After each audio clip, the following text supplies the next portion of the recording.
I've had many relationships in my past where I felt like I had found the fabled one, the one I will be with forever.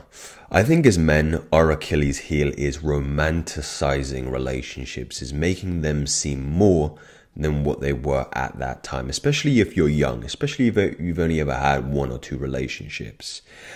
You seem to see past things that would be red flags for you if you had ascertained prior to that relationship what you are looking for. And that is the very poetic intro to this video. So it is imperative as a man that you have a list of non-negotiables in your future partner.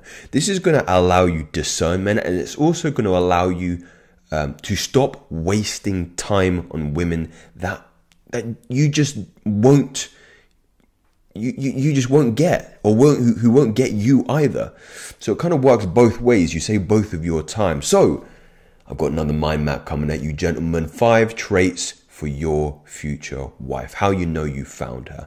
And I suppose there's a little bit of my bias coming in here as well, because these are things I would like to see. But I think there is a lot of continuity between men who are high value, who will seek these kinds of traits as well. So the first one is spiritually inclined. I don't think that your wife has to be necessarily religious, but I would have a preference towards it. But I'm not biased. I don't care what kind of religion it is. She has to be spiritually open to the idea of universe and God. In my experience, nihilism generally doesn't coincide with strong family values, or certainly strong marriage values. Meaning if you are dating a woman and she is not open or receptive to the idea of God, then typically the other values that I'm talking about, or you would like to see in your natural, divine, feminine woman, you're not going to find them. You're not going to find them because you have an understanding that she's maybe deeply cynical or mistrustful of the world.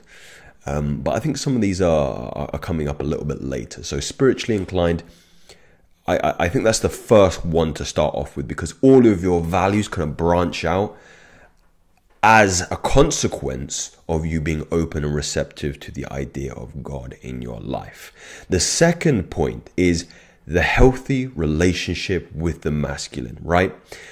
Ideally, you should be vetting your date or your woman on the first time that you have together. Your question should be revolving around this understanding or acknowledgement of her relationship with men in her life, right? So does she have a good relationship with her father, first and foremost? Because that first reference point for a man, for a relationship in her man, is going to tell you everything about how the relationship is going to go with you. I don't want to bring up the Oedipus complex here, but I think it's necessary. People often conflate the Oedipus complex with this idea of having sex with your mother or with your father.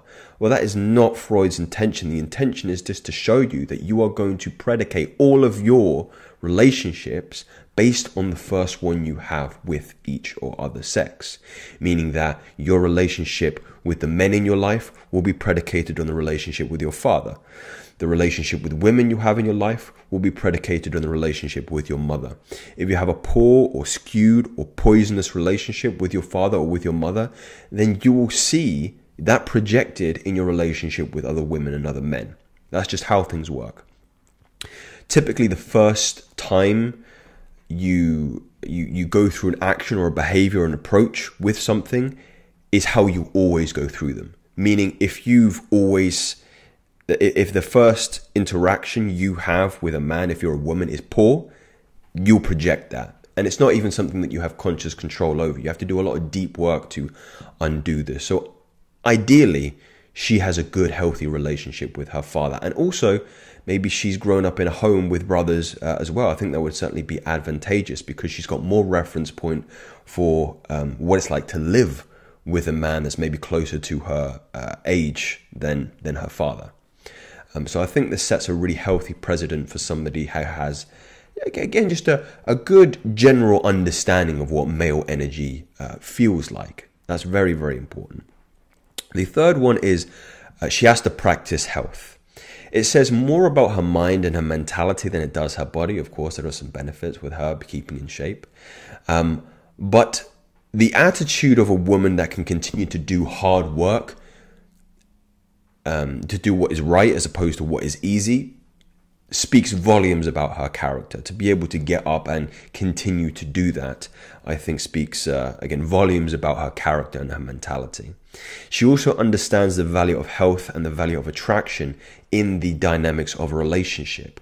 I think complacency is something that many women, but men as well, also get into when they formally enter a committed relationship, that they don't need to advertise themselves sexually to anyone else, including their partner, which is very, very irresponsible and very disrespectful of your partner. So she has to have a firm understanding that she still has to play a role in being attractive, being healthy, and that's all, dictating, because the sexual component of the relationship is crucial, the health holistically of the relationship. I mean, if you don't have attraction, if you don't have sexual polarity in a relationship, then you don't have a relationship, you have a friendship. And that's the trap many people can fall into. Conservative dress sense.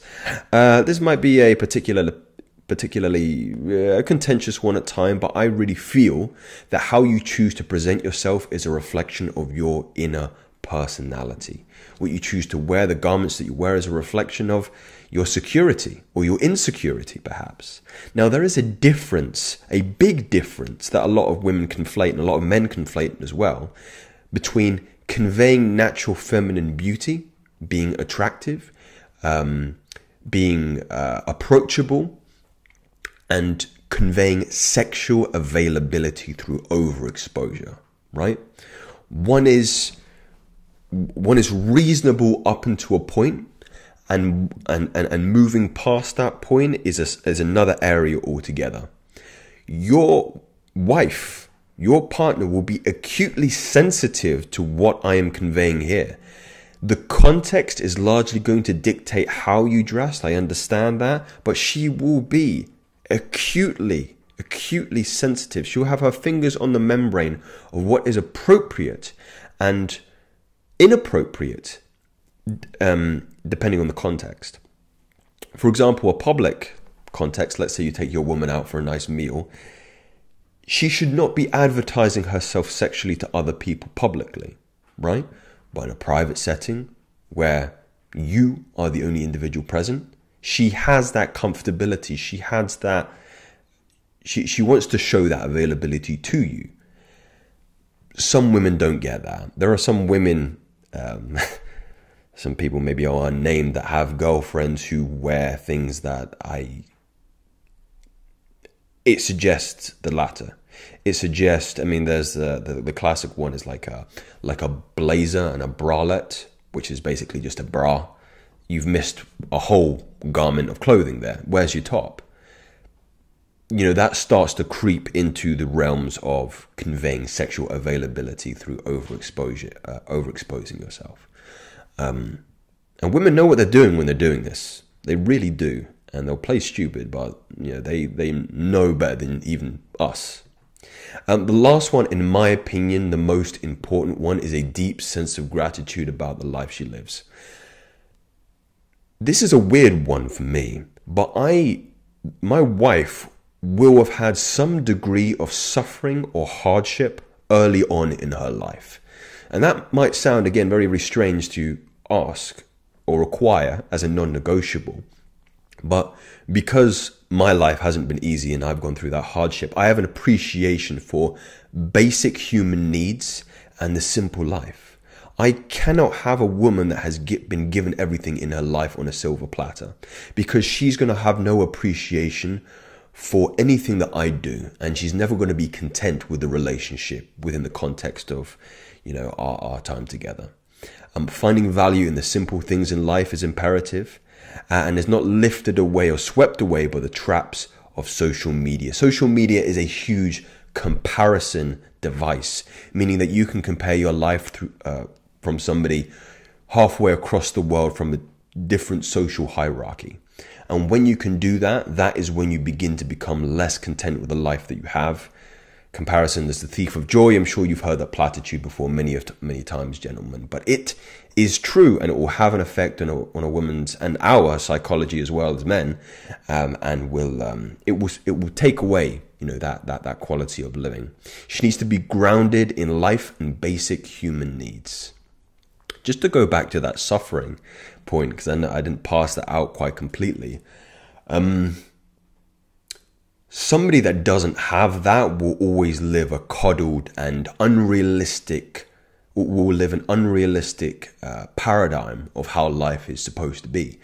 The healthiest thing and the best thing you can do for your child is to expose them to joy, but also to pain as well, to allow them to make those mistakes and allow them to appreciate the suffering that is in life, because it has to be appreciated. It has to be respected. If you have no reference point for that, then you're soft, you're uncultured, you are naive. You're very, very naive. It can get very, very dark out there very, very quickly. And somebody who is expecting for their relationship to be, you know, several holidays a year, not working very much, living at home, not doing these hardship things like exercise and going into discomfort, is somebody that I do not want in my life. And I don't think you do either, because they will have, again, this just warped sense of reality that will have no bearing on the life you live. You know, it's like spoiling a child. You don't want to spoil your child. And if you do, you spoil them, you ruin them, because you don't give them an accurate map of how the world works and how life unfolds for you. And if you don't, when they come into those hardships, they have no reference point for their behavior, so they act erratically. They act like children, and they have no recourse. They don't know how to respond maturely and intelligently, and the psychology of an adult as opposed to the psychology of a child. So that is, I think that comes with a sense of maturity. So maturity is important. But like I always say, gentlemen, these are just theories. Take what is valuable, discard which is not. I would be very interested to see if my traits here coincide with yours, what you would disagree with, what you would add, what you would change. But I'll bring you something else very, very soon. In the meantime, take care.